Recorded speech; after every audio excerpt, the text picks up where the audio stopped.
Cap रख दिया ना?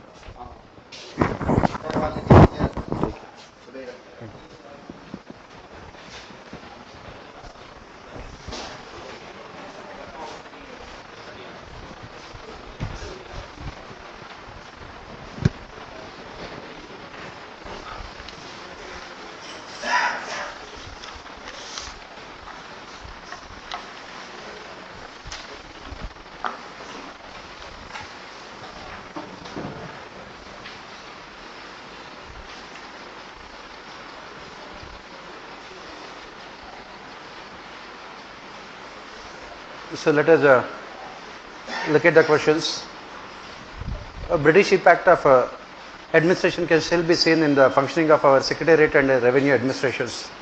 Discuss. So what is this impact of British administration in the functioning of our secretariat and revenue administrations? We have these two important principles. One is the split system. The second one is the tenure system.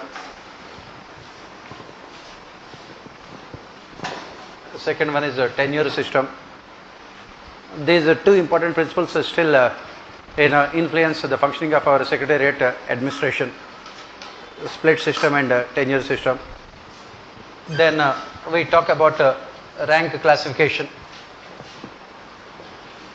Rank classification in secretariat organizations. And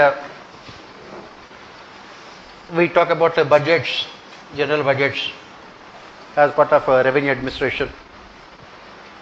Then a taxation system. Taxation system. Then we talk about these line and staff agencies. This is part of split system only, line and staff agencies. Then we talk about portfolio system that was introduced as part of 1861 Indian Council Act. Portfolio system. Then we talk about this cabinet secretariat, central secretariat and PMO. Cabinet secretariat, central secretariat and PMO. So this is what we say. All these are still continued in the functioning of our revenue and secretariat administrations. After writing this, you can also talk about the changes that we have made after independence also. The changes that we have made after independence also. But the changes like e-governance, changes like specialists in organizations, specialists in secretariat organizations, and changes in budgetary systems with performance budgeting and outcome budgeting, changes in revenue administration in the form of taxation systems. But at the end of the day, still, as the second ERC has pointed out, as Second Administrative Reforms Commission has pointed out, still what we have is this colonial impact can still be seen in the functioning of our secretariat and revenue administration. Colonial impact can be seen in the functioning of our secretariat and revenue administration. Then you talk about reforms. As part of your conclusion, you talk about reforms in the secretariat as well as revenue administration. So this is what you have to talk about. Next, success of development administration depends on cordial relation between politicians and civil servants. Analyze. Basically, this question talks about interlinkages between bureaucracy, democracy, and bureaucracy and development. The interlinkages between bureaucracy, democracy, and development. Bureaucracy, democracy, and development. So it says that success of this development administration depends on cordial relationship between politicians and the civil servants. Analyze how is what you are expected to write. So how in a parliamentary democracy, in a political executive is responsible for policy formulation, and what is the problem here? They can be guided by populism, short-term political populism, while formulating policies. They can be influenced by short-term political populism. They can be influenced by short-term political populism. So what is required is an independent and unbiased bureaucracy, who can provide rational suggestions to political executive in policy formulation. Rational suggestions to political executive in policy formulation. Why? Because bureaucracy need not worry about getting themselves elected by people after every 5 years. They are part of a permanent executive. They need not worry about getting elected by people. So that is the reason why they can have a long-term perspective about development process. They can have long-term perspective about development process.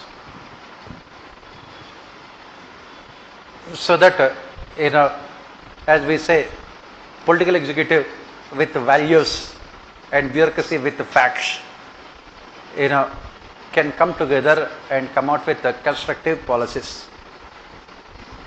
This is what we study as part of a public policy also. A combination of incrementalist paradigm as well as a rationalist paradigm. Incrementalist paradigm dominated by politicians and rationalist paradigm dominated by bureaucracy. They should come together to ensure the success of development administration. And after writing these things, you say that this is necessary but not sufficient.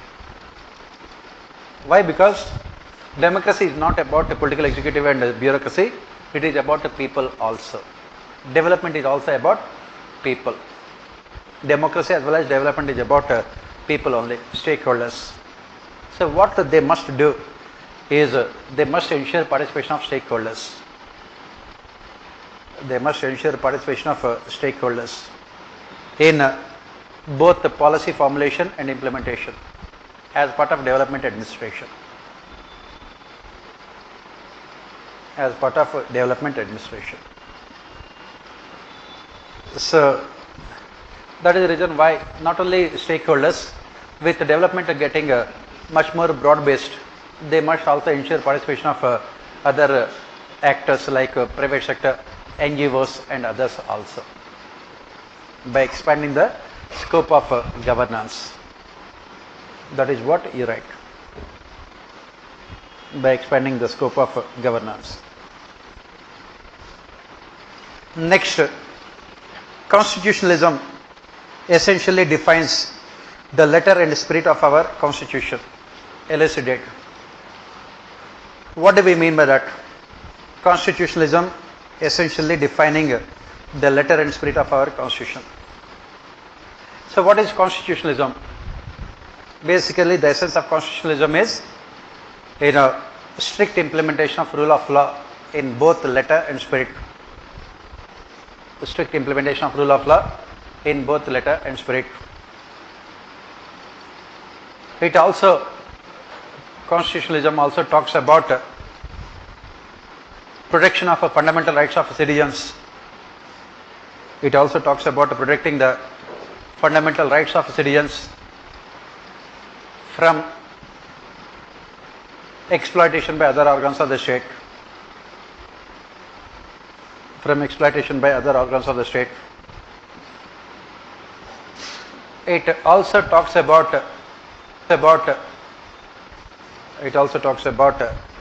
limiting the powers of organs of state. Limiting the powers of organs of state. And constitutionalism also emphasizes on ensuring inherent checks and balances within the system. ensuring inherent checks and balances within the system, so that none of the organs of the state can become dictatorial in its functioning, in their functioning. None of these organs of the state can become dictatorial in their functioning. And this is what defines the letter and the spirit of our constitution. So you have to give the examples here.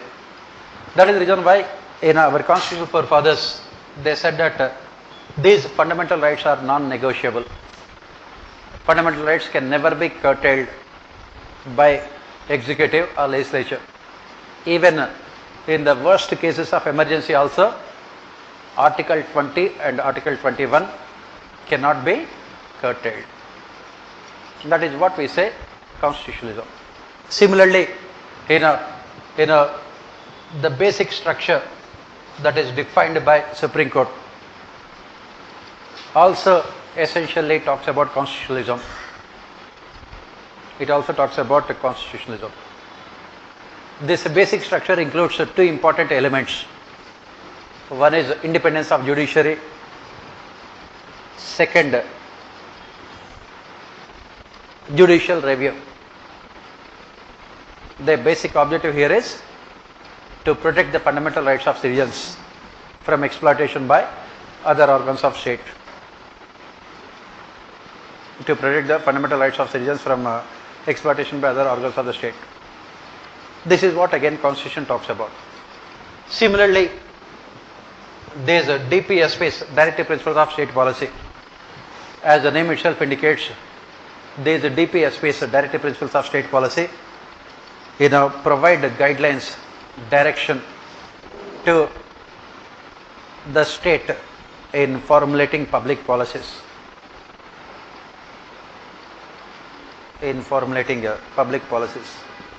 Similarly, look at other provisions of the Constitution, basically which limits the powers of legislature or for that matter executive. All these provisions of the Constitution, if you look at them, all of them essentially define basically constitutionalism. This constitutionalism is the essence of our Constitution. That is what we say. Next, PMO is an example of a staff ordination. Prime Minister's office is an example of a staff ordination which can always go beyond its defined functions and responsibilities. Discuss with relevant examples. So what do we say? You can start your answer from paper 1 perspective. This distinction between line and staff is not absolute. It is relative.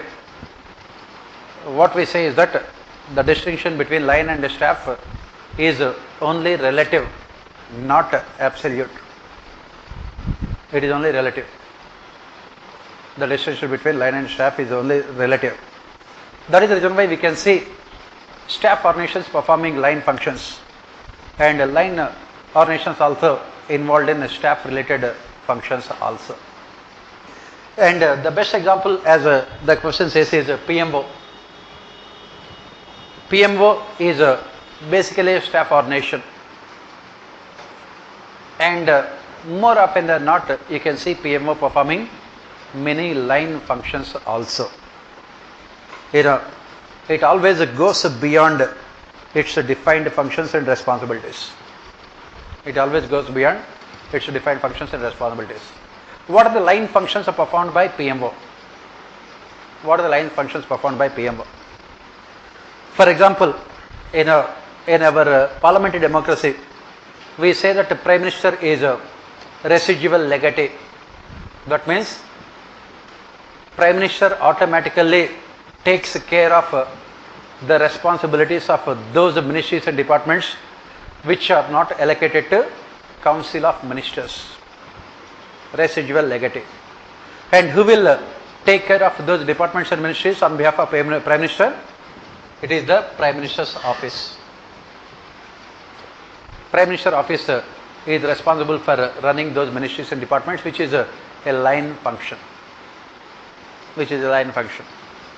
Similarly, whenever a minister resigns or a minister is removed from Council of Ministers, default the ministry will go into Prime Minister, and it is the PMO which again takes care of the responsibilities of those ministries and departments whenever the minister resigns or whenever the ministers are removed from Council of Ministers. Next, there are certain departments which are under the direct control of a Prime Minister only. What are those departments? Department of Space, Atomic Energy. They are again administrative reforms. They are personal. They are again directly under the control of Prime Minister, and they will be looked after by PMO on behalf of the Prime Minister. That is what we say. Similarly, if you look at PMO, similarly at present, if you look at the PMO is also taking responsibility of reviewing implementation of all developmental and welfare schemes implemented by other ministries and departments also. Okay. So it is also now taking responsibility of reviewing the performance of developmental welfare schemes on a regular basis. Again, this goes beyond the defined functions of a staff organization. Defined functions of a staff organization. Not only that, at present, if you look at the PMO is also going into other political functions also, like PMO deciding appointment of even certain cabinet ministers, allocation of portfolios to them, and also in terms of appointment of senior officials within the ministries and departments also. Political functions are also performed by PMO. This is what you can say. So that is why we say that PMO can be the best example of a staff organization which can and will always go beyond its defined functions and responsibilities. Is it good or bad for democracy? That's a different thing. As we study all the time, a strong PMO is always a salvation for any Prime Minister, because a strong PMO helps the Prime Minister to have complete control over the ministries and the departments in the government. But at the same time, it can go against the principle of what we call collective responsibility of Council of Ministers. It can result in dictatorial form of government. But at the end of the day, the question is not about whether it is good or bad. The question is whether it is taking place or not. It always takes place. PMO will never restrict itself to performing strictly staff related functions. Why? Because as I said, the distinction between line and staff nowadays is only relative but not absolute. Next, criminalization of politics has lowered the dignity and credibility of our parliament in recent times. Comment. Yes, in the past few decades, what we have witnessed, especially from 1990s onwards, what the country had witnessed is this transformation. Criminalization of politics has transformed itself into politicization of crime. The number of people with criminal records in our parliament is only increasing. In the previous Lok Sabha, it was around 32%. Now in the present Lok Sabha, according to this PRS and ADR, around 40% of our MPs have criminal records against them.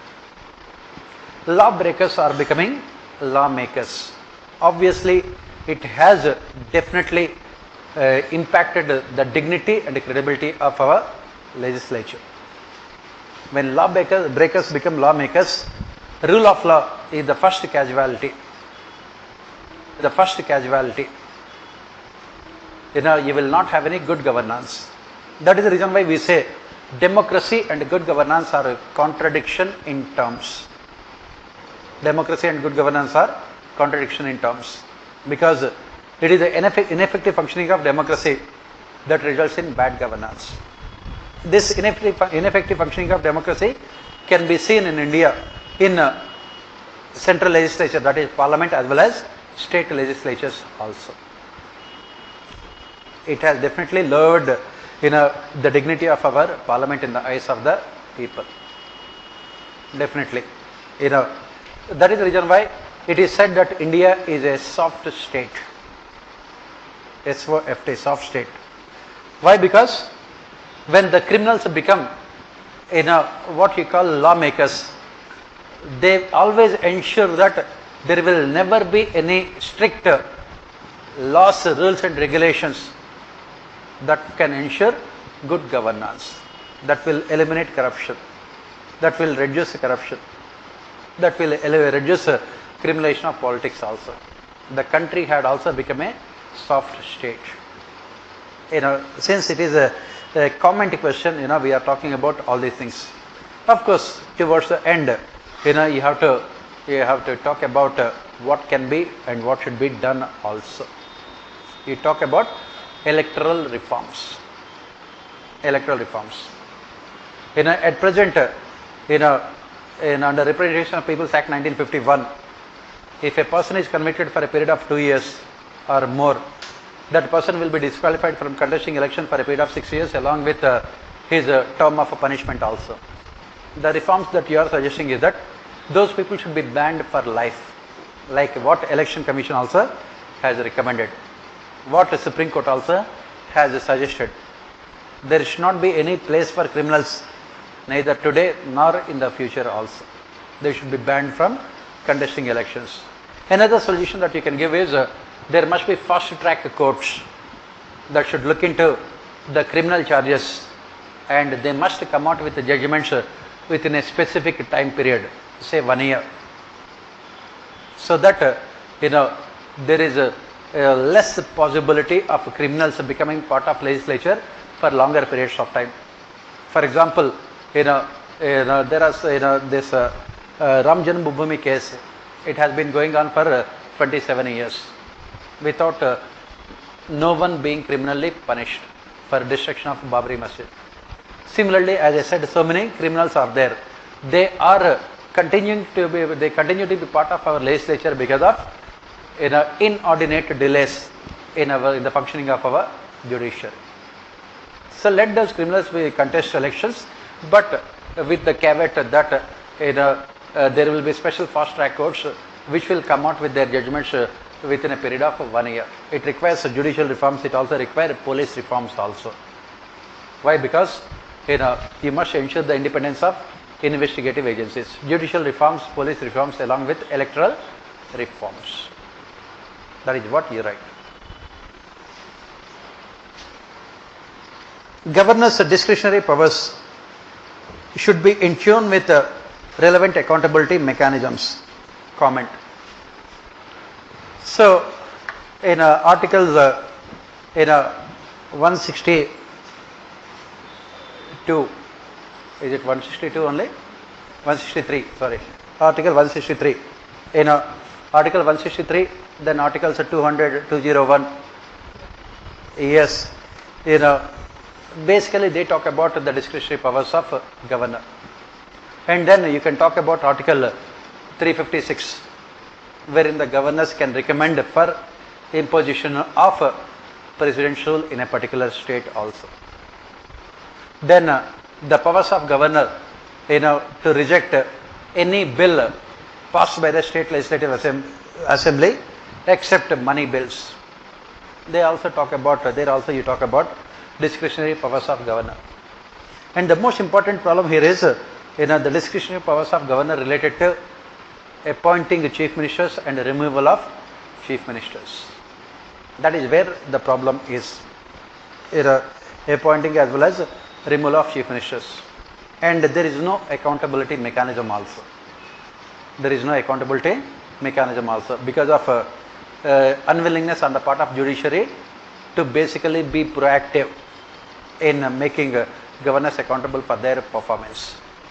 And this has become very serious problem in recent times because of the way the governors have used their discretionary powers, whether it is in states like Karnataka or Goa or in Uttarakhand or in Arunachal Pradesh or in Bengal or any other state also, which created problems in the functioning of what we call cooperative federalism. And all these governors have always taken a position that would benefit the ruling political party at the center. They acted more as representatives of ruling political party at the center than as custodians of the constitution. So that is the reason why what the question says is there must be accountability mechanisms also. There must be accountability mechanisms. That is what we essentially talk about constitutionalism. Constitutionalism always talks about limited powers. On the other hand, governors have extraordinary powers. The powers enjoyed by the governor are more than that of the President of India. Why? Because there is no scope for President's rule at the center. There is no scope for President's rule at the center. And there is less scope for political instability at the center compared to the states, especially in smaller states.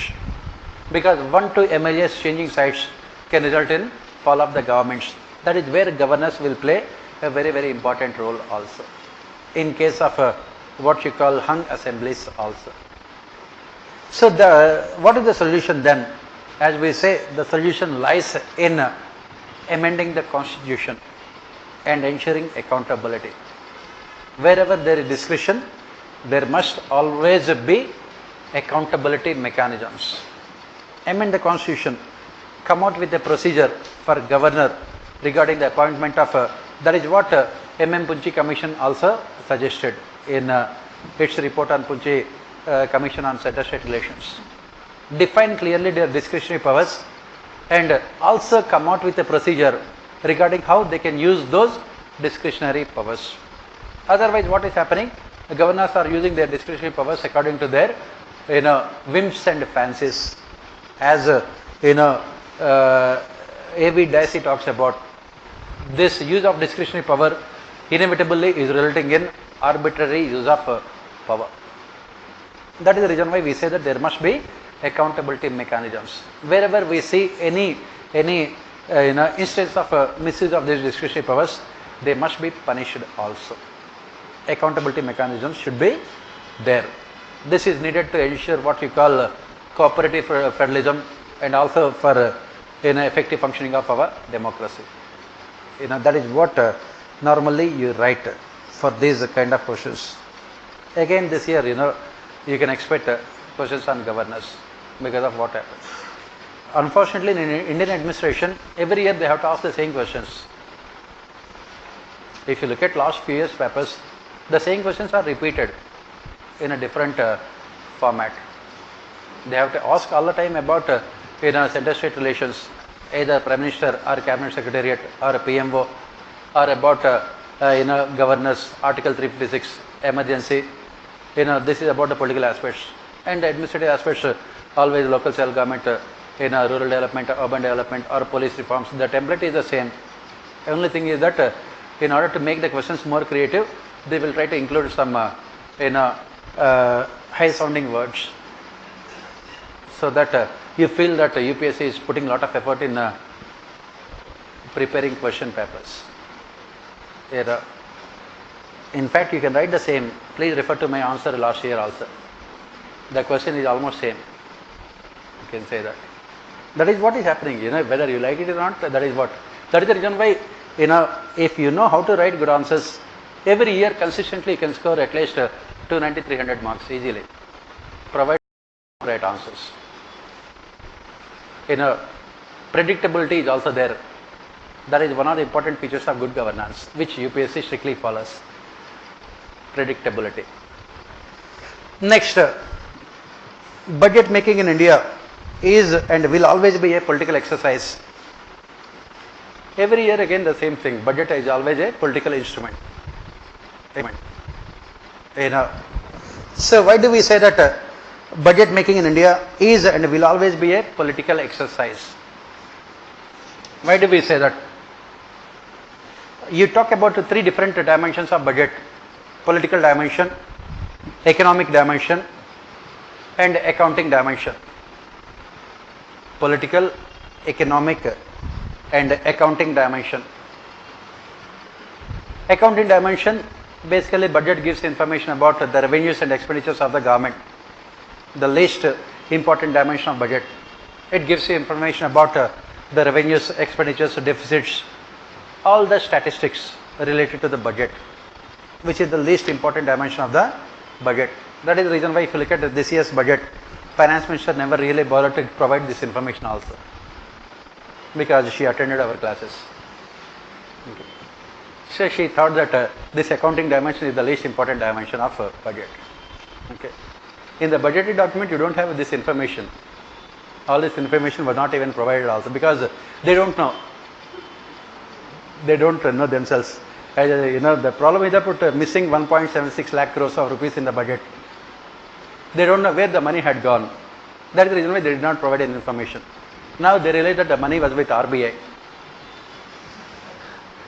So they have asked RBI to give that money. Accounting. That is what we say. Lies, damned lies, government statistics. The worst kind of lies are government statistics. Budget is the best example, where you never find any truth in all the statistics. When the government says that they have reduced the fiscal deficit to 3.2% of GDP, you take that with all the salt available in all oceans in the world. Because what do? What do our finance ministers do? They postpone the expenditure to the next financial year. This is the advantage of what you call cash-based accounting system. You can always postpone the expenditure to the next financial year. And next financial year's expenditure to the next year. Future is always there. Okay, that is what they do. And economic dimension, it provides information about basically allocation of resources to various sectors of economy. Infrastructure, education, health, defense, agriculture, rural development. That is the economic dimension. But the most important dimension of budget is always what you say, the political dimension. At the end of the day, budget is and will always be a political exercise. That is the reason why we say that any of these budgetary reforms are not successful in India. Zero-based budgeting. Why zero-based budgeting is not successful? For the simple reason that in zero-based budgeting you have to justify the expenditure from a base of zero. Whereas in the budget, allocations are never made on the basis of what is needed. Allocations are made on the basis of what is needed from political perspective. You keep on giving the money, whether it is required from, whether it is needed from economic perspective or not. You keep on allocating money for NREGA in spite of knowing the fact that the money might not be spent in a productive manner. You keep on spending a lot of money on subsidies, 2.2 lakh crores of rupees on food security, knowing fully well that most of the money will go into corruption only. Because the governments, successive governments always show their commitment to welfare administration only in terms of budgetary allocations. That is what we say, budget is always a political exercise. You can bring in here David Easton in a systems approach to public policy making. David Easton, systems approach. Everything is, you have to interrelate everything, public policy, then Indian administration along with financial administration. What does David Easton says, as part of this incrementalist paradigm in public policy analysis? He says that policies, if they are a failure, it does not mean that they will be discontinued. Public policies, if they are a failure, it does not mean that they will be discontinued. On the other hand, if they are successful, it does not mean that they will be continued also. Why? Because public policies, are never, formulated on the basis of what you call economic rationality. It is the political populism that defines the public policies. Give the example of public sector enterprises, knowing fully well that public sector enterprises are incurring huge amount of losses. You continue to finance them. Give the example of public sector banks. In the last, from 2012 onwards, the government had used 2 lakh crores of rupees of taxpayers' money to recapitalize public sector banks. The money was going from the budget itself, knowing fully well that it has not brought any kind of significant changes in the NPS position of public sector banks, because the problem lies somewhere else. That is what we say. Budget is and will always remain a political exercise, because every finance minister uses the budget. Give another example. This year the tax on super rich people. Why this tax was imposed on super rich people? What is the amount of money that the government was expected to collect through this tax on super rich people? Around 4,000 crores. The money is not significant. The message the government wants to send to the people is significant. The government says that they are highly committed to socialism, and for socialism, in socialism, profits is a dirty word. There should not be any profits at all. Whenever you are earning profits, you must pay more to the government. Tax on super rich people. This is where budget is always about sending messages to the people rather than about ensuring efficient utilization of resources. That is what economic dimension talks about. That is the reason why you come out with solutions towards the end. Yes, you can. Yes, no problem, you can criticize. And then, as part of recommendations, as rightly pointed out by second ERC,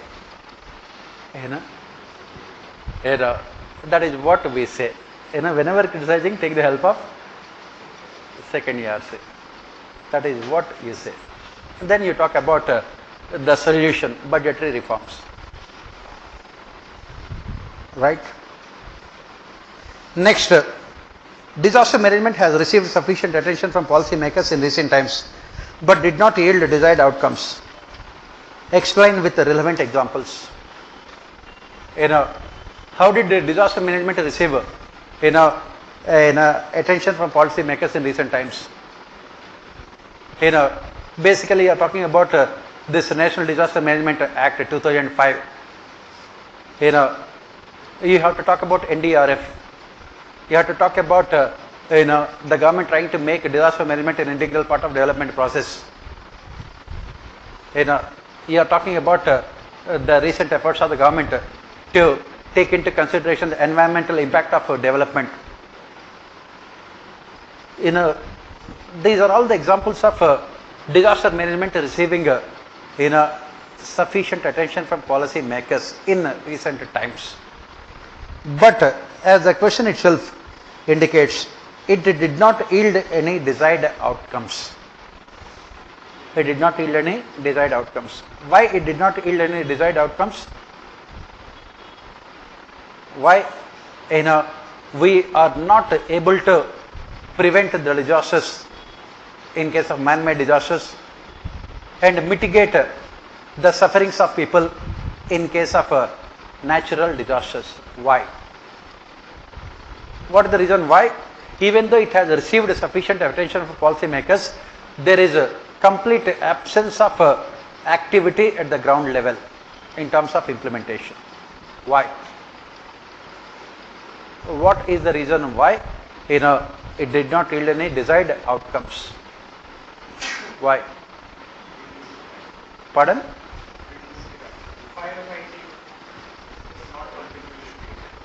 Yes. Why? Because as we have discussed in the previous question also, still political populism dominates. Political populism still dominates public policy making in India. Political populism still dominates public policy making in India. Second, India always faces this challenge of ensuring rapid growth and development and also maintaining ecological equilibrium. This challenge of ensuring a balance between rapid economic growth and maintaining ecological equilibrium. And whenever we face this kind of challenge, inevitably public policy always based in favor of economic growth and development rather than on ecological equilibrium. Inevitably public policies are always based in favor of ensuring economic growth and development. That is the reason why you can see the Ministry of Environment and Forests, they keep on changing continuously the rules and regulations related to protecting environment. There is no consistent policy from the Ministry of Environment and Forests. There is no proactive approach to disaster management in India. Even though we have created institutions, even though we have passed legislations, still there is no proactive.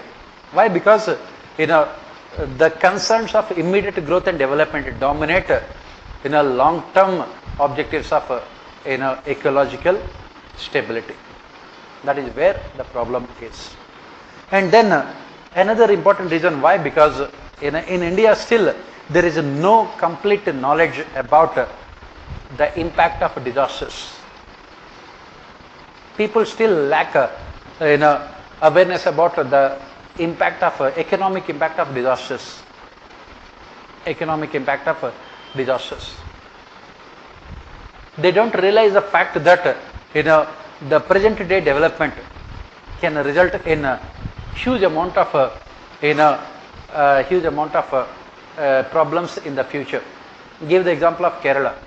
From 1990s onwards, Kerala had spent huge amounts of money on constructing irrigation dams, major as well as minor irrigation dams, and in the process it resulted in deforestation, because these dams were constructed mostly in forest areas, deforestation, and it has completely ignored environmental concerns also in the name of development, to bring more area under cultivation. Whatever the state had gained over a period of 25 years was lost only in 1 year of floods, last year, Kerala floods. Why? Because we think that these kind of disasters may happen in the future. How can we compromise the interests of the present generation in the name of protecting the interests of future generations? Our immediate problem is to tackle poverty. So let us focus more on tackling poverty without worrying about what is going to happen in the future. That is the reason why our policy makers, they created institutions, they appointed people, but they came out with the plans, long-term plans, but they were never implemented. Even now also you can look at sustainable development goals also, sustainable SDGs, which we are expected to realize by the year 2030.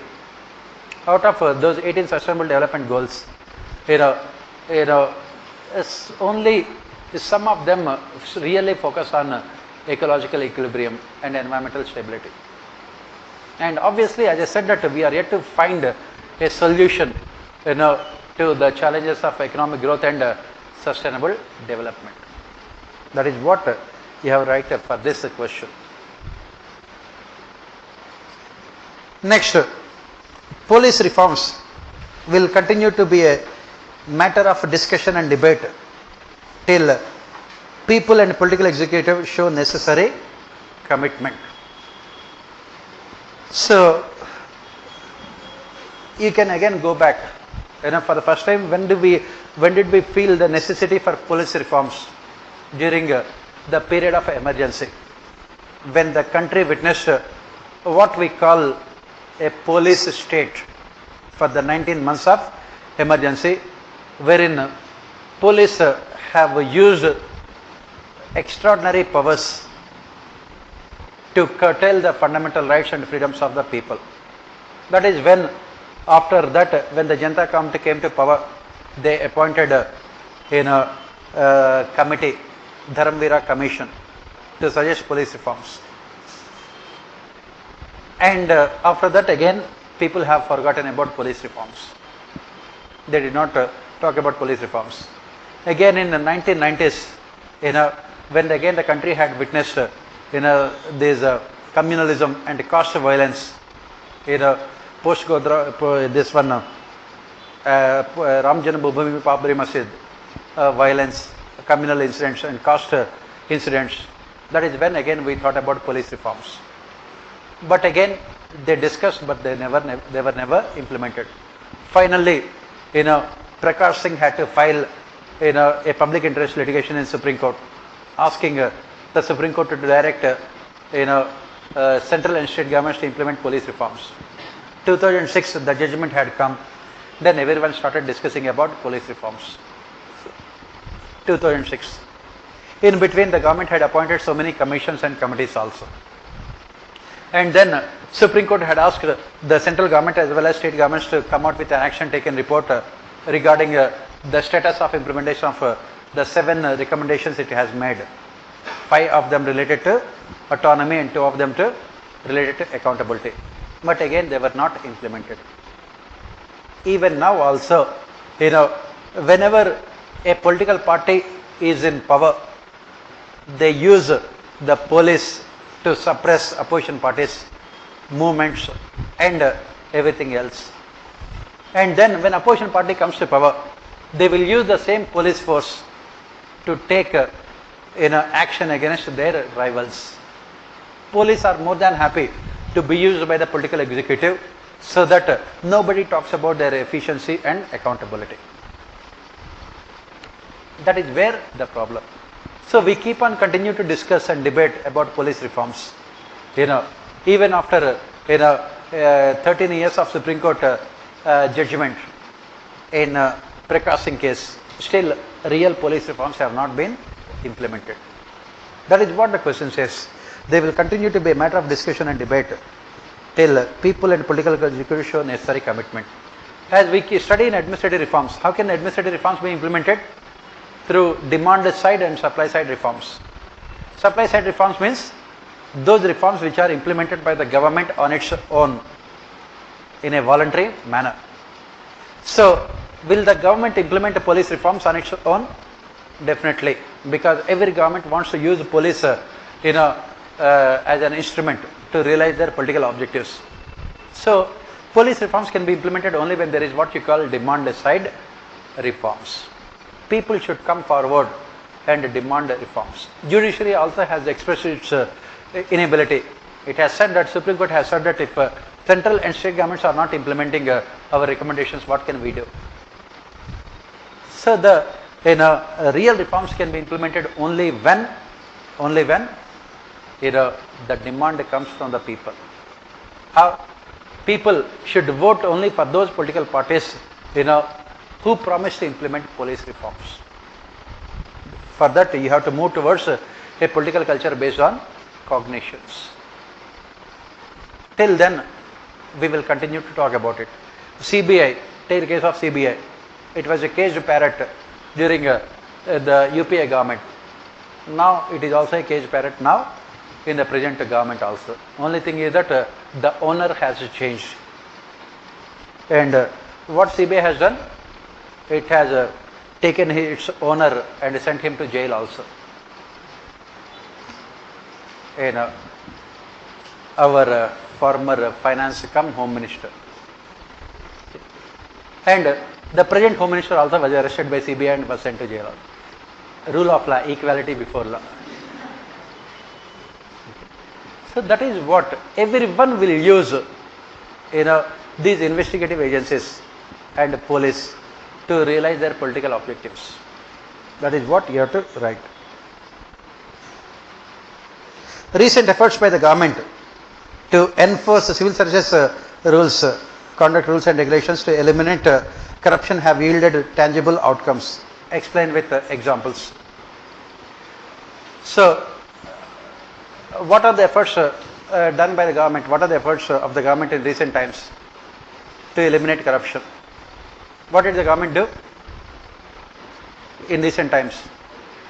Yes, in a compulsory retirement of senior level officials in a first IRS IT, then IRS Customs, and similarly some police officers were also compulsory retired.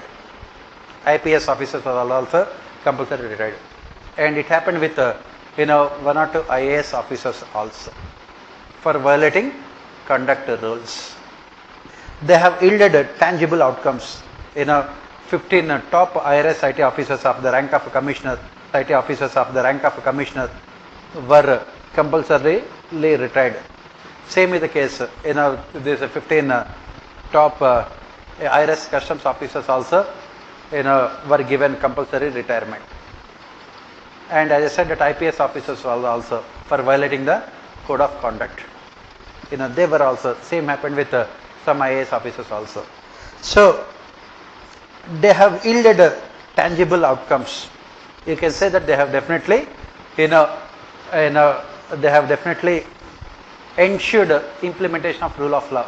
Till now, all these officials have taken shelter under so many complicated rules and regulations to avoid, accountability within the system.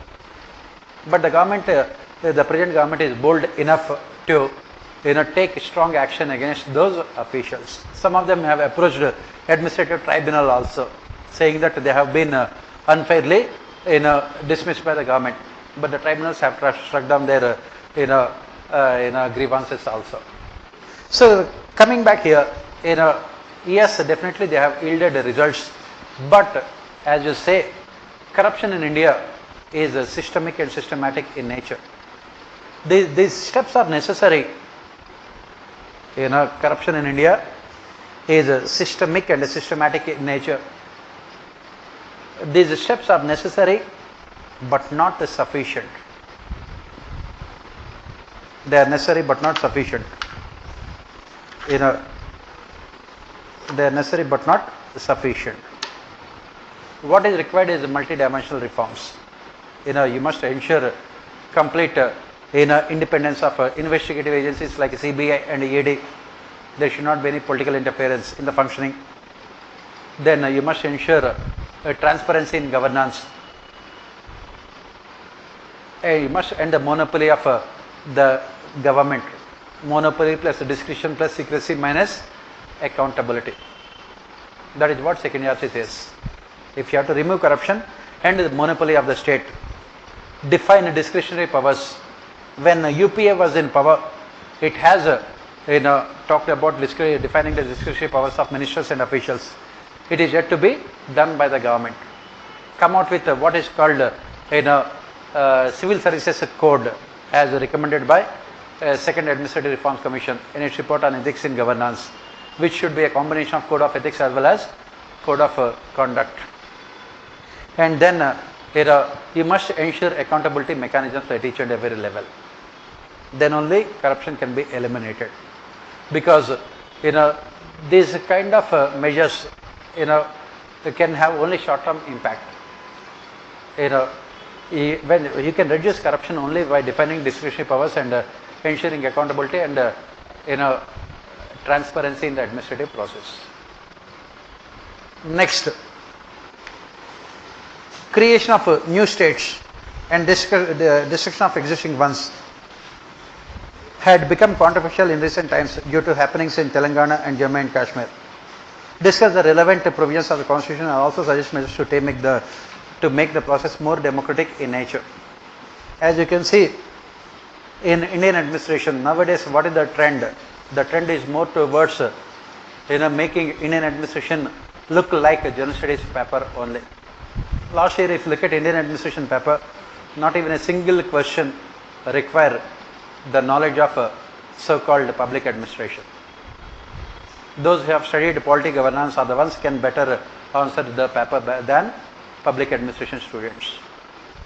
UPSC is making, if you look at the trend of UPSC in the recent times, the second paper of all optionals, especially in social sciences, they are making it truly general, completely general. So that is the reason why you can expect these kind of questions. Normally these kind of questions you can expect mostly in a polity governance paper. But if these kind of questions come, you should not write that it is not part of syllabus, out of syllabus. Comment, no comments, because the question is out of syllabus. You cannot write. So you have to prepare for all these kind of questions. So basically, what are the articles? You start with Article 1. What is that Article 1 says? It describes India as a union of states. So it clearly removes any kind of ambiguity about the political status of India. India is a union of states, whereas America is federation. That is the reason why America is described as United States of America. States are already part of, states are an integral part of the Union in America. Do we call India as United States of India? No. We call India only as Union of India. Our constitutional forefathers wanted to remove any kind of ambiguity regarding the status of our federalism. India is only a union but not a federation. Article 1. Then Articles 3 and 4. Articles 3 and 4. They talk about creation of new states. And when the Constitutional Assembly discussed about Article 3 and 4, Ambedkar has said that let us take the consent of the people of the area before creating new states or merging states or anything else, changing the boundaries of the states or renaming the states. This was rejected by other members of Constituent Assembly. Why? Because at the time of independence, if you look at India, we had more than 500 odd princely states. If you have to take the opinion of those people, it would become almost impossible for the government to run the administration. That is the reason why under Articles 3 and 4, Parliament has been given absolute power to create, to change the boundaries, to rename and to destroy the existing states. That is the reason why we say that India is described as an indestructible union consisting of destructible states. States in India are only administrative entities. They don't have any political identity. That is the reason why our constitution is as we keep on saying, is highly skewed in favor of the central government. The basic objective of our constitutional forefathers was how to ensure unity and integrity of our nation. They have deliberately not given any powers to the states. Now, why we are talking about all these things, as the question mentions here, is because of how the states have been created in recent times. In 2000, we have created 3 states: Jharkhand, Uttarakhand, and Chhattisgarh. But these states were created with consent and approval of the people of that region. There was no controversy. There was no controversy at all. It was done in what you call a democratic manner. But in 2014, when a new state of Telangana was carved out of Andhra Pradesh, it was done in what at best can be described as anti-federal manner. Why? Because the Andhra Pradesh State Assembly passed a motion rejecting the presidential request of creating a new separate state of Telangana.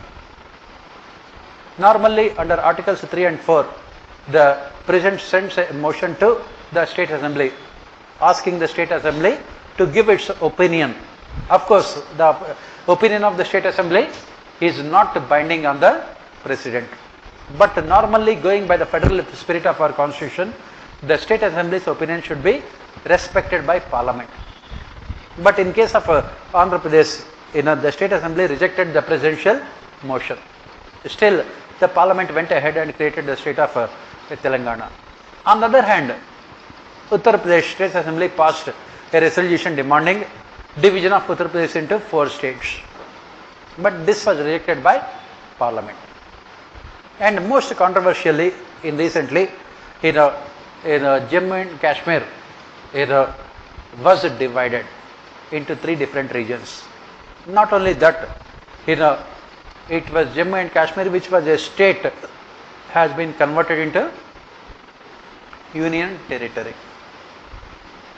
And all these things were done when the state is under presidential rule, when there is no assembly also. That is where the question asks. That is what the question asks. So, when after mentioning all these things, you have to talk about what can be done in the future?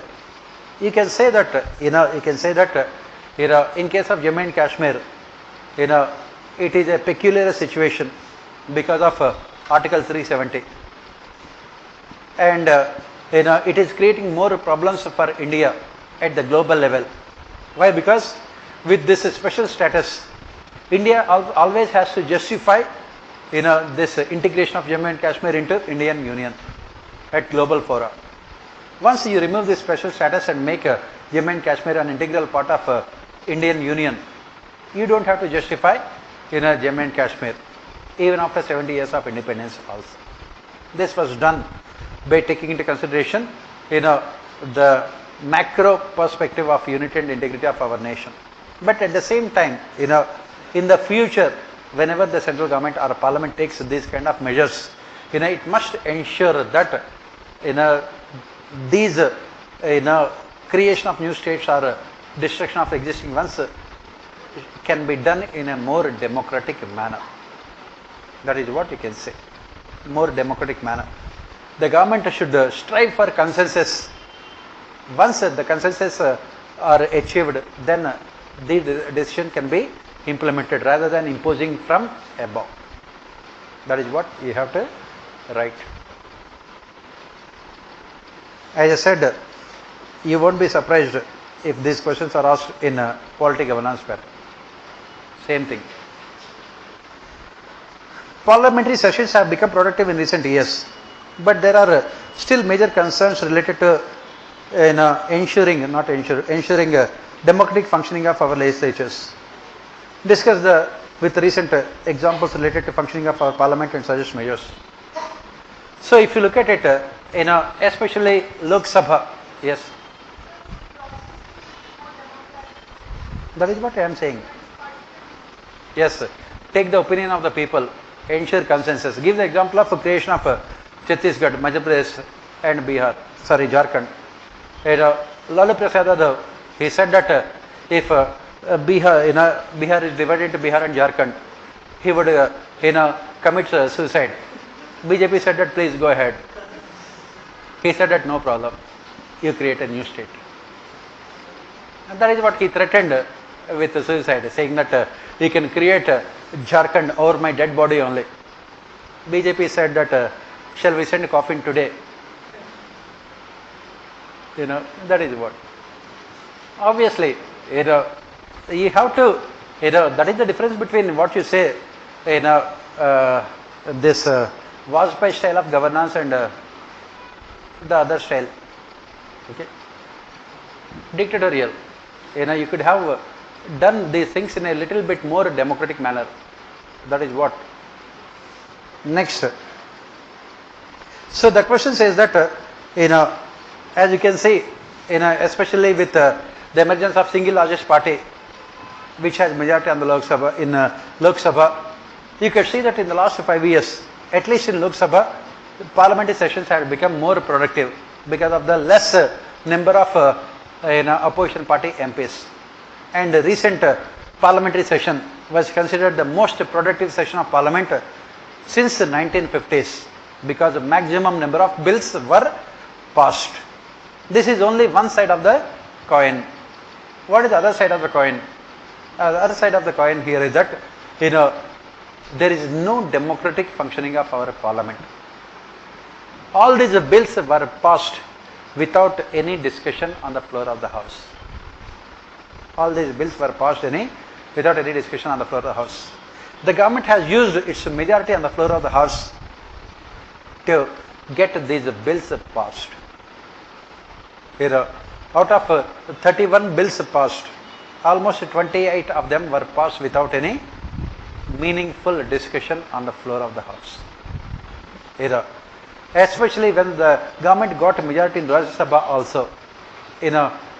As we keep on saying all the time, Parliament has become an extension of executive, with executive dominating legislature. Executive using its brute majority on the floor of the house to silence legislature. So what is the solution then? What would be the solution?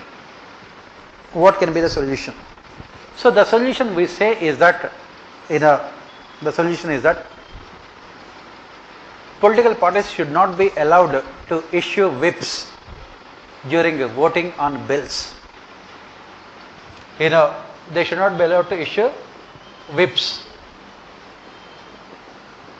during voting on bills. Anti-defection law provisions should not be applied. Anti-defection law provisions should not be applied. Next, proper procedure should be followed in terms of sending the bills to select committees of parliament. Proper procedure should be followed in terms of sending bills to select committees of parliament before they are discussed and voted on the floor of the house. They are discussed and voted on the floor of the house. Next,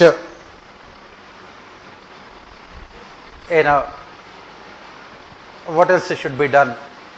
Parliamentary procedures can be amended. Parliamentary procedures can be amended to make it mandatory for the executive to introduce ordinances first.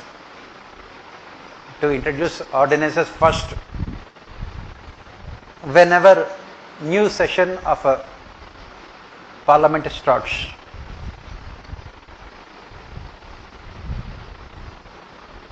So that ordinances will also be discussed and debated before they are being voted. Ordinances will also be discussed and debated before they are voted. Next thing is, for all these things to take place, what is required is the number of days our parliament meets in an year should be increased. It should meet for at least 150 days in an year.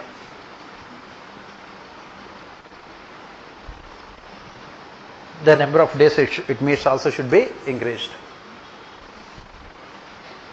So this is what you will suggest. Next, mega welfare schemes like Ayushman Bharat and Kisan can be successful only when proper infrastructure is created at the ground level. Discuss in this context reasons for failure of centrally sponsored schemes and suggest measures. What is the reason why all these big flagship schemes of the government are not successful? As the question itself clearly mentions, the most important reason is the government has never really bothered to create infrastructure at the lowest level to implement these schemes. Infrastructure in terms of both physical and social infrastructure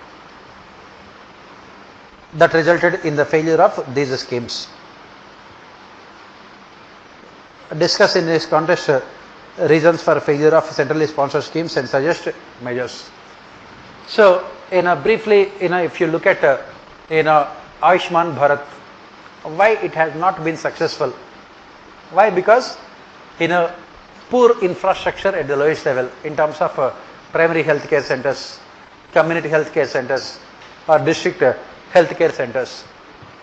It has not improved infrastructure. It has not focused on improving infrastructure. On the other hand, what did Ayushman Bharat do? It has created a third party in the form of insurance companies. And not only that, this Ayushman Bharat has also resulted in high levels of corruption. There were many instances wherein the private hospitals have prescribed surgeries even though it is not required, because the government would be paying for it.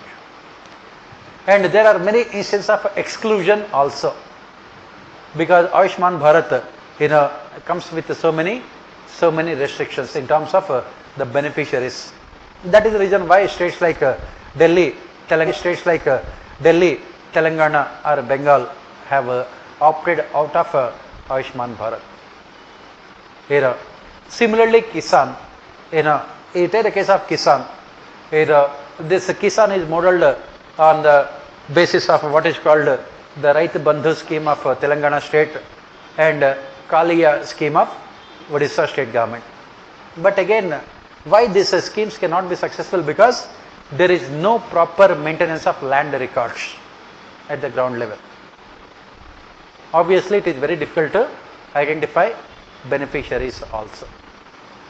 So, by specifically talking about them, then come to the other part of the question, that is, reasons for failure of centrally sponsored schemes. We can talk about all the reasons. First one is, one size fits all approach.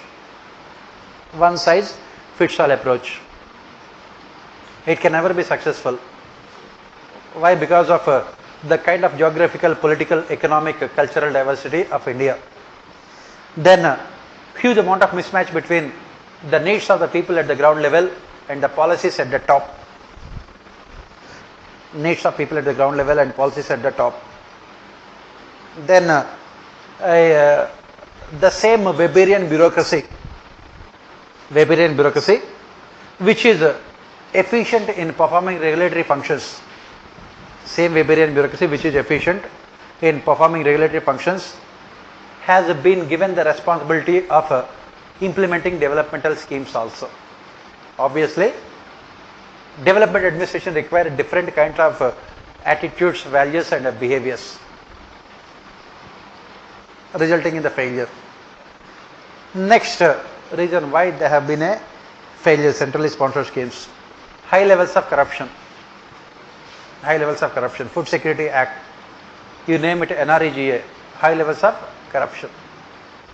Next reason why they have failed, bureaucracy centric implementation. Stakeholders are kept out of implementation process.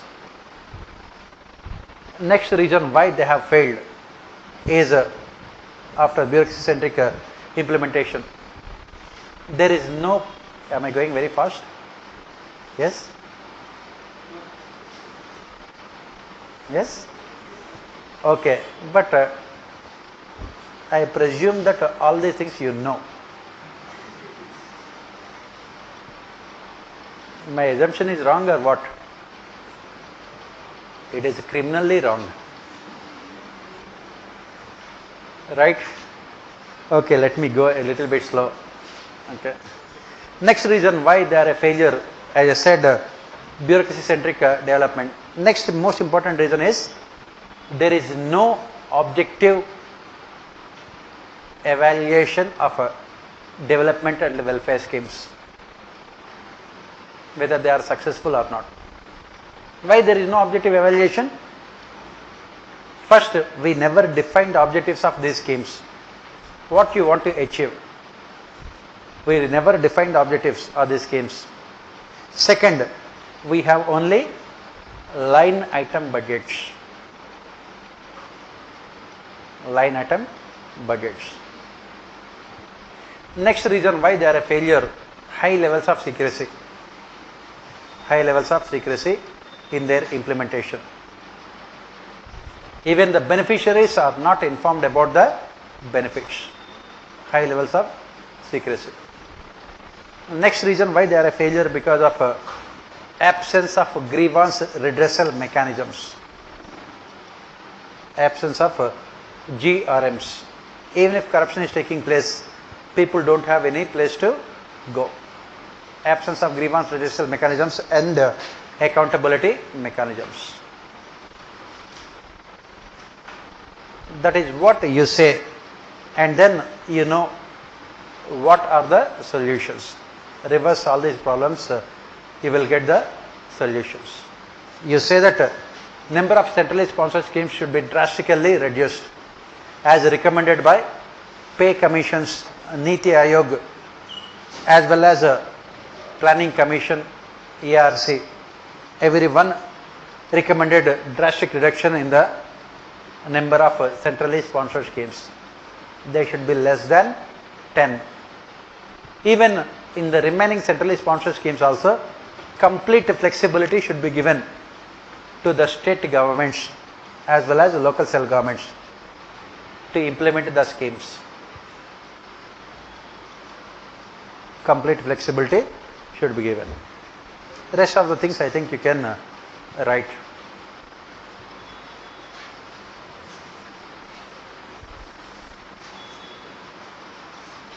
Urban infrastructure in India is facing problems due to incapacity of urban local bodies, scarcity of finances and failure to come out with long-term planning.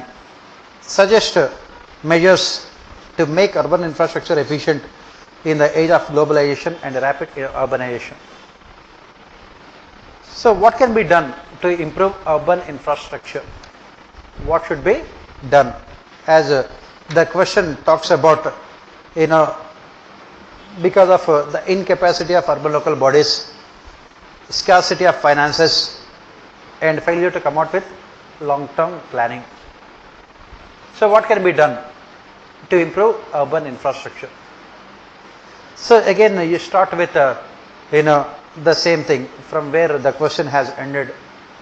First and foremost you say that disaster management should be an integral part of long-term planning in urban infrastructure, disaster management.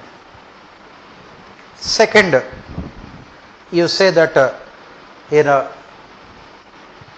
every urban local body must come out with a long-term vision document which explains clearly demand and supply in terms of urban infrastructure.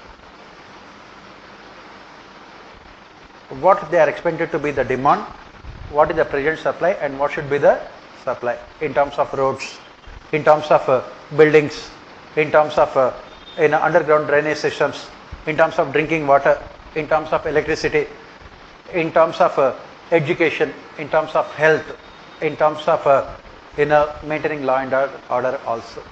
They must clearly come out with the vision saying that by 2030 this is the amount of population that we will have, this is the demand and this should be the supply long term.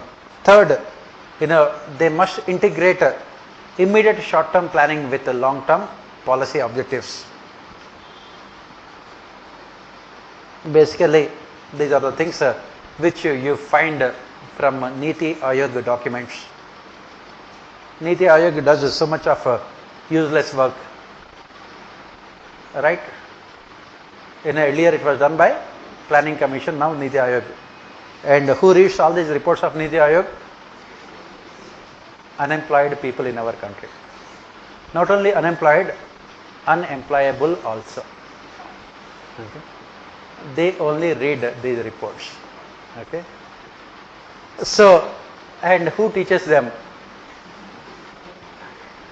Who are eager to join the army of Rahul Gandhi, the ultimate leader of unemployed people in our country. Okay. So that is what. So these all the things are there from Niti Aayog reports. The good thing is that if you write them, there is a remote possibility of you getting employment, but never productive. Civil services in India can never be productive. You can be productive for yourself. Next, what else should be done? What are the other recommendations? Next thing is that all stakeholders should be involved. The planning should be done in a participative manner.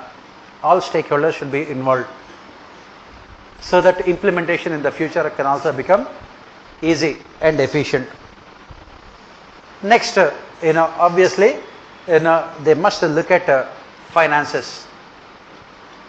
Ultimately, urban local bodies must become financially independent in the future. They must look at becoming financially independent. This financial independence can be done through different ways, through various ways. They must be willing to tax people.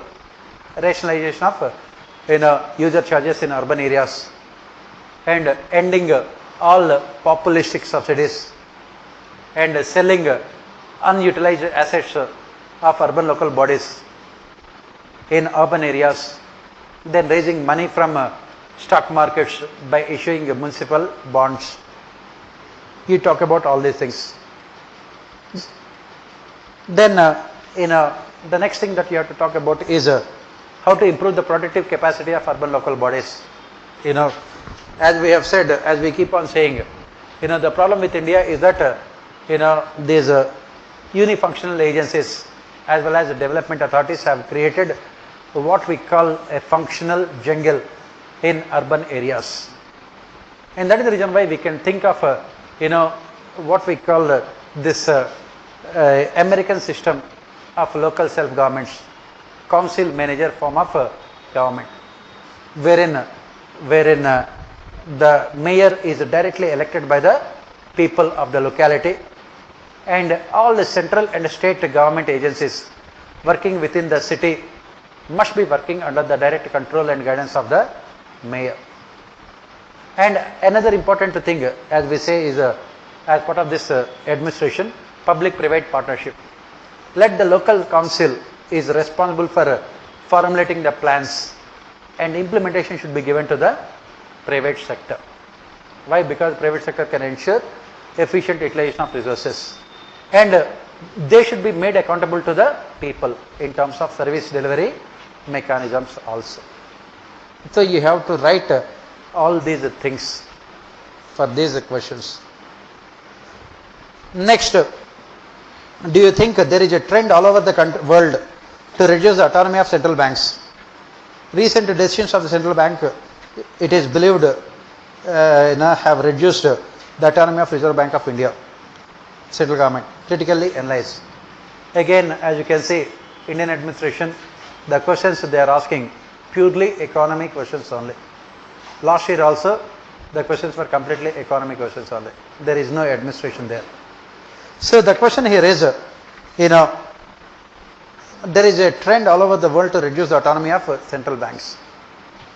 Even in United States of America also, the President Donald Trump, every day he criticizes the Federal Reserve Bank, the chairman of Federal Reserve Bank, saying that this person is a stupid person who does not know anything about economy.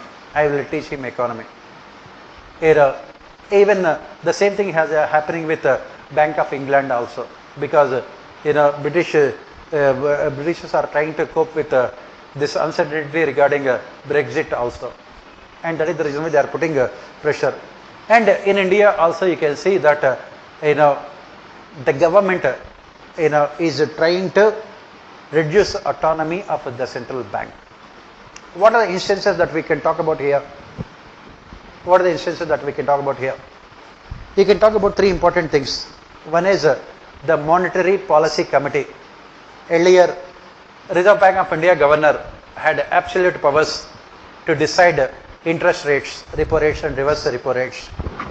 Now, what the government has done, in order to reduce the powers of a governor, the government had come out with the Monetary Policy Committee with the representatives from the government side also in this Monetary Policy Committee. And it has said that the interest rates should be decided through consensus by this Monetary Policy Committee. Second, the instance you can talk about is this demonetization, which again had raised doubts about the autonomy of RBI. Normally, all the aspects related to currency circulation, supply, demand and everything else should be decided by the government. But it was the political executive who took the decision for demonetization and had directed RBI to approve the decision. It had definitely reduced the autonomy of RBI in the eyes of the rest of the people in the world. The third one is recently when the government had asked RBI to transfer 3 lakh crores of rupees of its surplus. Finally, a committee was formed, Bimal Jalan Committee, and the committee had recommended that RBI should transfer 1.76 lakhs of crores of rupees. And fourth, you can talk about this, RBI, in order to control the banks, had come out with the PCA, prompt corrective action, to reduce the NPAs of public sector banks. But the government had directed RBI to go slow with its PCA because it is creating credit crunch in the financial system. Credit crunch in the financial system. So that is the reason why again. And next, government has taken the decision to merge public sector banks also without consulting RBI. RBI has the responsibility of public sector banks, but the government did not consult RBI also. Maybe if it has consulted, we don't know also. That is where we say that we can say that there are definitely instances of central bank autonomy being reduced. So the next part of the answer you have to talk about whether it is good or bad. You say that as we have discussed earlier also, there must be close coordination between fiscal policy and monetary policy. There must be close coordination between fiscal and monetary policies. Obviously, it requires a give and take approach on the part of central government as well as RBI also. We cannot call it as a compromise with independence of central bank. It cannot be called as a compromise with independence of central bank. But at the same time, in a globalized world, what really matters is the perception of people. If the perception of people is that autonomy is compromised, it can impact the functioning of financial system also. It can impact the functioning of financial system also. So that is the reason why you have to say that as part of conclusion, the government must ensure that these perceptions are taken into account while interfering in the functioning of central bank. That is what you have to write for this question. Next, rural development must go beyond 73rd Amendment and should focus on citizen-centric governance at the local level. Discuss the initiatives to be taken at the local level in this regard. So this is what we say as part of 73rd Amendment.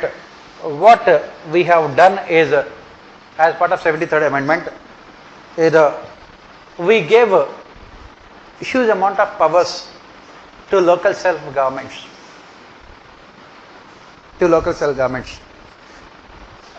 And this only resulted in what we call politicization of development process.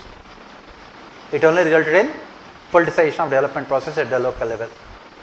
That is the reason why we say that we must shift from old localism to new localism. Old localism to new localism. That is depoliticization of development process. Depoliticization of development process at the lowest level. How can this be done? How can we ensure citizen-centric governance at the local level? How can we ensure citizen-centric governance at the local level? What can be done? How can we ensure citizen-centric governance? First one is, you can say that self-help groups. These members of self-help groups can be encouraged to contest elections for local bodies, so that it can result in two important objectives, realization of two important objectives. One is social justice, second one is gender empowerment or gender budgeting. Second, we must at the local level make Gram Sabha the basic unit of administration. At present it is the Gram Panchayat which is the basic unit of administration. Let us make Gram Sabha the basic unit of administration. The objective is to depoliticize development process. And in these meetings of Gram Sabhas, what we must ensure is the civil society organizations, NGOs, and other community-based organizations should also be participating in the meetings of Gram Sabha. so that we can reduce the excessive power exercised by the panchayat members. Next thing, as part of citizen-centric governance, what should be done? Next thing is that all these developmental welfare schemes can be implemented in rural areas with social audit committees. Let social audit committees take the responsibility of overseeing the implementation of development and welfare schemes in rural areas. Not only that, in rural areas, citizen charters should also be made mandatory. The citizen charters should also be made mandatory while implementing developmental and welfare schemes, clearly identifying the beneficiaries as well as benefits.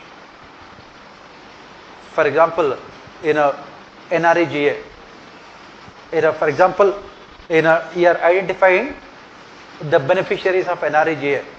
Normally, it is the Gram Panchayat which identify the beneficiaries. Let this job can be performed by social audit committees, not the Gram Panchayats, so that there is further decentralization of power to the lowest level. Citizen-centric administration. This is what. Next, e-governance and mobile governance can be used. E-governance and mobile governance can be used to ensure a real-time updation of information. Real-time updation of information about various welfare and developmental schemes. For example, this farmers have to get urea. They have to get urea fertilizers. Immediately, they should be getting immediately the message on their mobiles that the concerned dealer has received the consignment. You can go and collect your urea. This is the amount of urea he has got. This is the demand in your locality, and the demand matches supply. They should not face any kind of problems. That is what we say citizen-centric governance, to ensure transparency and accountability. These are the initiatives which we talk about using e-governance and mobile governance. And then you also talk about, as I said, there's Gram Sabhas meeting regularly. At least 3 times in a year they must be meeting to take all decisions related to the village.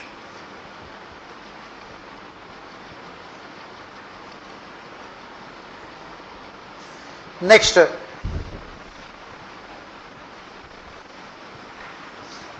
piecemeal approach to administrative reforms is the most important reason for failure of reforms in the country. Discuss with relevant examples. What do you mean by piecemeal? Yes.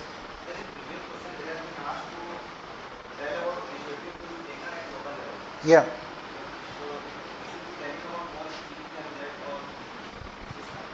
Not schemes. We are talking about mostly governance reforms at the local level.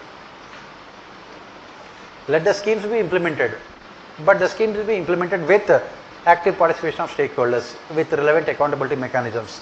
Why? Because 73rd Amendment had only resulted in politicization of development at the local level, and also in high levels of corruption. The Gram Panchayat Sarpanch, along with members, would identify the beneficiaries, include mostly fictional beneficiaries in NREGA, and siphon off all the funds. That is the reason why we must depoliticize the governance at the local level.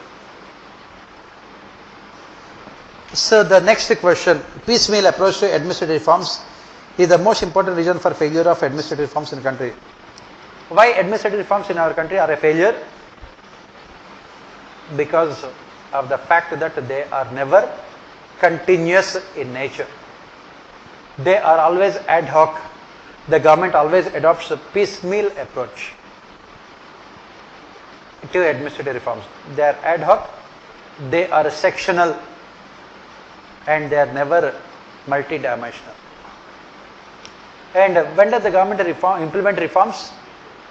The reforms are mostly implemented only during the times of crisis. The government always remembers reforms only during the times of crisis, whether it is economic crisis or political crisis or social crisis. Otherwise, the reforms are never implemented. Once the situation returns to normalcy, once the crisis situation is over, once it returns to normalcy, automatically the government also forgets about the reforms. What are the examples you can give here? In 1991, economic reforms were implemented only because of the collapse of economic system. They were implemented only because of the collapse of economic system. Similarly, in 2004, rights-based approach to governance was implemented only because of political pressure. Rights-based approach only because of political pressure. Rights-based approach to governance only because of political pressure. Otherwise, we have not seen any significant reforms in the last 25 years. We have not seen any significant reforms. On the other hand, whenever there is any crisis, what do the governments do? In order to overcome the crisis, the immediate response of the government is to come out with forming committees to suggest reforms. If you don't want to commit yourself in the government, it is said that committee it. If you don't want to commit yourself, committee it. Form a committee and people will forget. That is the reason why administrative reforms are a failure. So, when can they be successful? As we say, administrative reforms can be successful only when multi-dimensional reforms are implemented simultaneously. Multi-dimensional reforms are simultaneous. For example, recently the government talked about lateral entry into civil services. That is what is called the piecemeal approach to reforms. The government talked about lateral entry into civil services. And what did the critics say? Critics have said that this lateral entry is another way of politicizing administration, politicizing civil services. Why? Because this lateral entry can be successful only when other civil services reforms are also implemented simultaneously. When other civil services reforms are also implemented simultaneously, which the government never really bothered to implement. Similarly, the Prime Minister talked about 360-degree performance evaluation. This 360-degree performance evaluation can be successful again only when other civil services reforms are implemented. 360-degree performance evaluation. In the same manner, digital India, digital governance can be successful only when other administrative reforms are implemented. Otherwise, e-governance in India will limit itself to only e-government, but never e-governance. In the same manner, this Lokpal or Lokayuktas have not been successful. Why? Because again piecemeal approach. Piecemeal approach. They have not been successful because of piecemeal approach. Similarly, regulatory authorities. Take the case of regulatory authorities. In the age of globalization, we keep on saying governance means regulation. The government never really bothered to give real powers to regulatory authorities, resulting in their failure also. On the other hand, the government always blamed regulatory authorities for their ineffective functioning. RBI was always blamed for its failure to prevent the banking sector crisis without the government giving RBI necessary functional autonomy. Regulatory authorities. And you can give the examples of other reforms also. Take the case of DBTs. Linking Aadhaar with making Aadhaar mandatory for developmental and welfare schemes.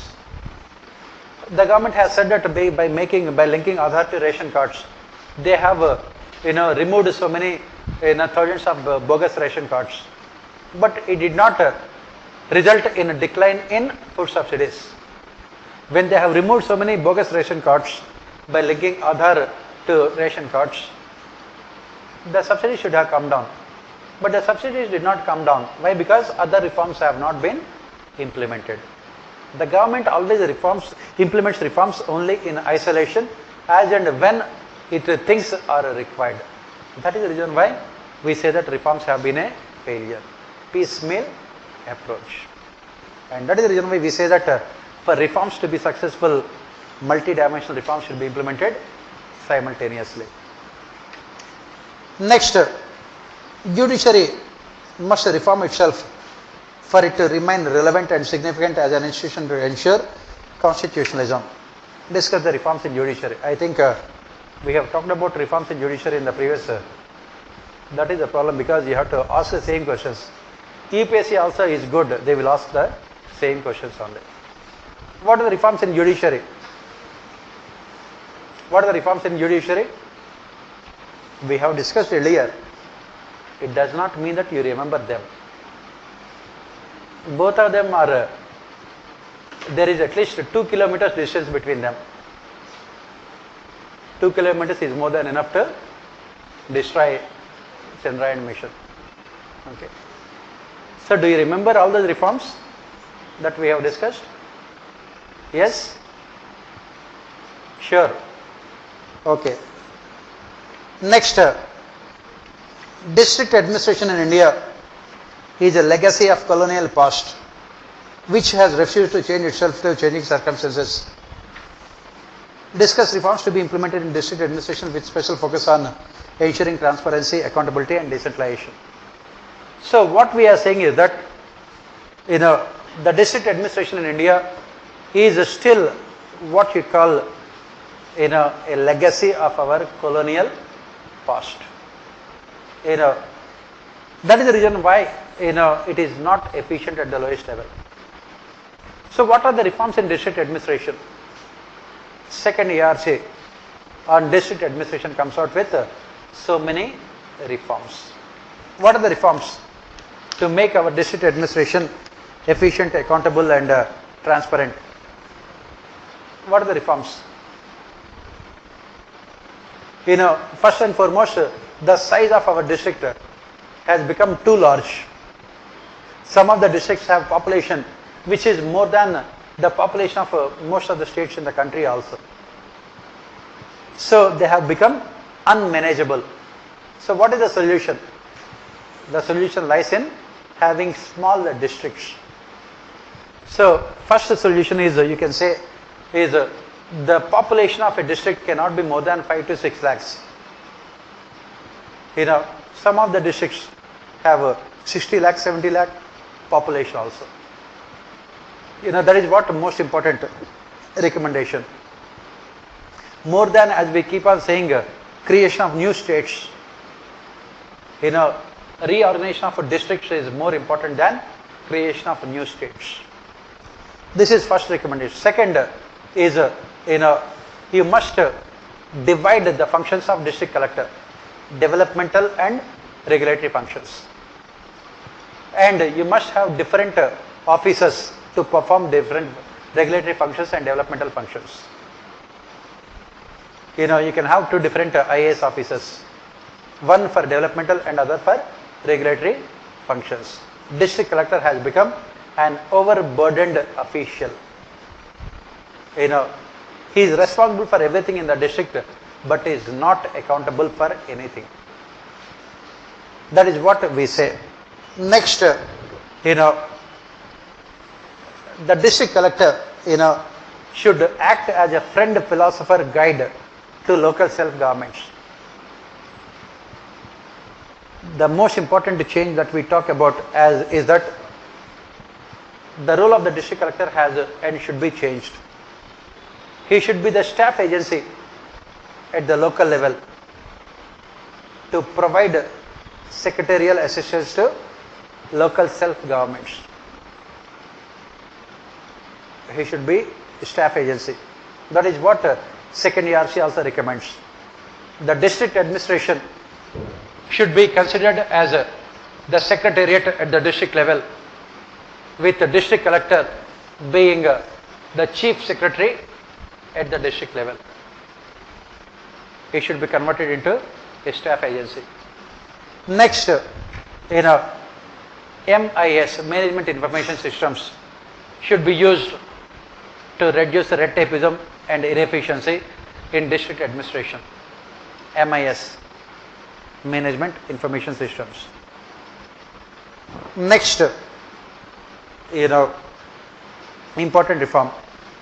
RTI, right information, should be implemented at the district level completely. Section 4 of RTI. It should be implemented. Next,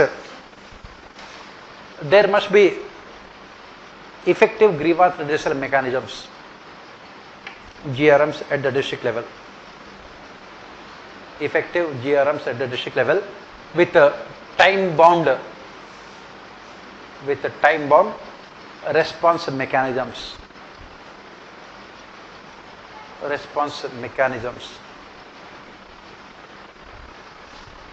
Next, important reforms at the district level. Disaster management. Disaster management should be part of long-term developmental plans of the district. And as the second ERC suggests, this disaster management plans should be formulated by the district collector or the district administration in consultation with all the stakeholders also. It should not be done in a unilateral manner. It should not be done in an unilateral manner. It should be in consultation with all stakeholders. Next, the district administration, as part of this new public governance approach, must encourage and involve all stakeholders in development at the local level. All stakeholders in development at the local level. It can be private sector, it can be NGOs, it can be stakeholders, it can be beneficiary associations, it can be bureaucracy, it can be local self-governments also. This is another important reform at the district level. Next important reform at the district level. Next important reform, DPCs should be functioning effectively, district planning committees. This is possible only when planning from below become a reality, right from the lowest level, from Gram Sabha onwards.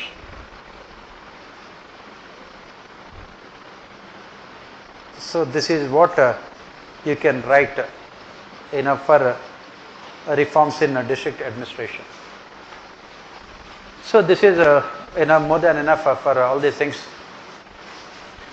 Today is what? What is the date today? 8th or 9th? 8th. So you have around maximum 10 days. What you can do in the next 10 days is 8 days you sleep. Right? Because you need a peace of mind also.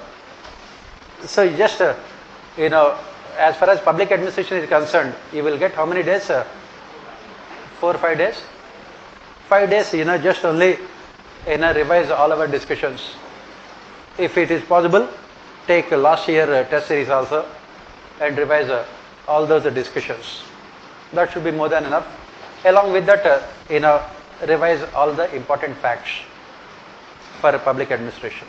That should only be the thing that you must be doing. Otherwise nothing else for public administration. Only thing is that you must remember that you have to develop that macro perspective, integrated perspective while writing answers.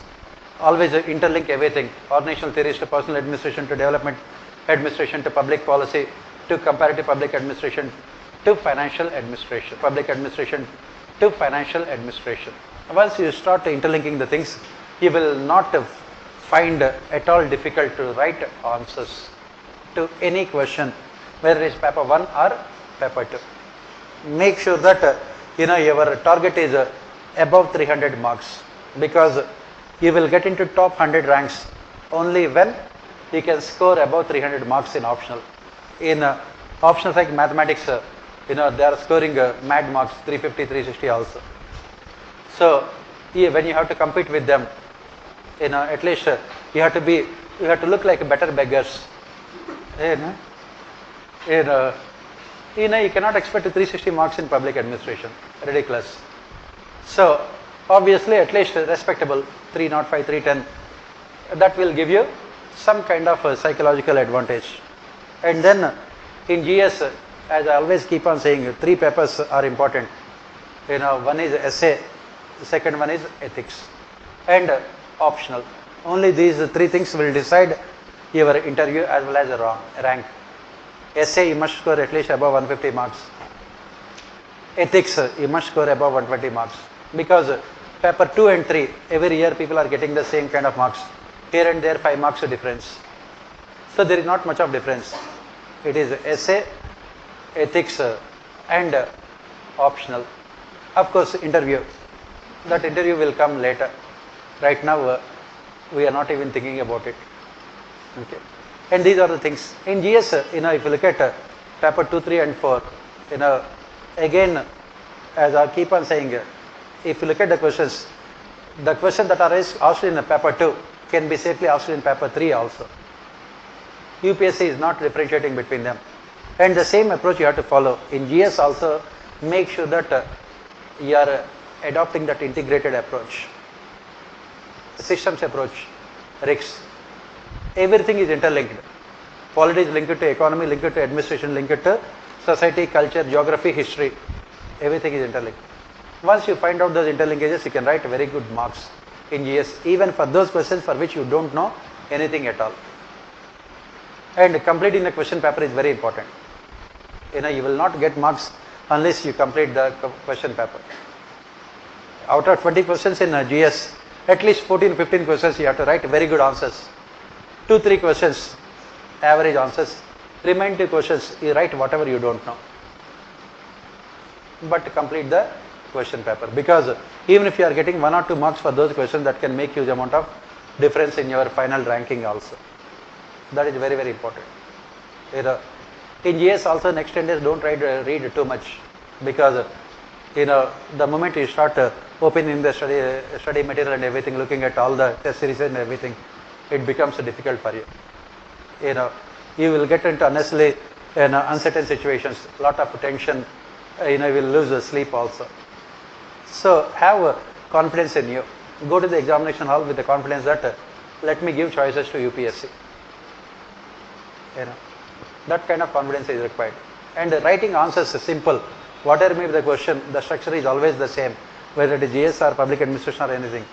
It should contain the why aspect, what is the problem and what is the solution. Even if the question is not asking about solutions, you have to talk. Why? Because administration is all about finding solutions. This is what you have to remember. And then I have given you important topics for polity, governance, economy, internal security, those kind of things. Just revise those topics. That is very important.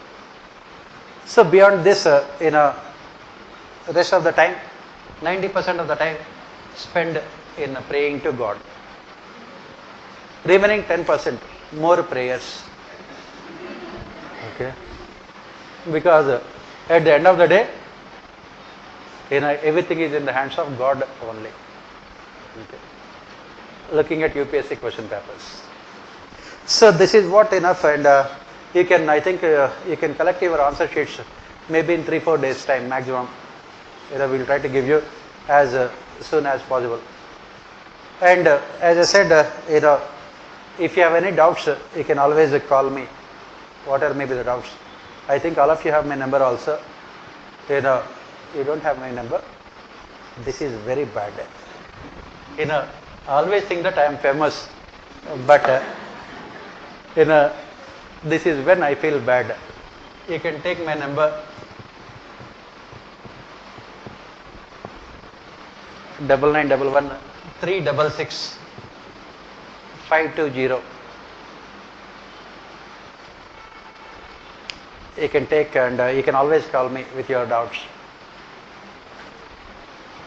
So please remember the same thing, essay 150 marks and ethics you have to score above 120 marks, because last year the marks in ethics paper were good also.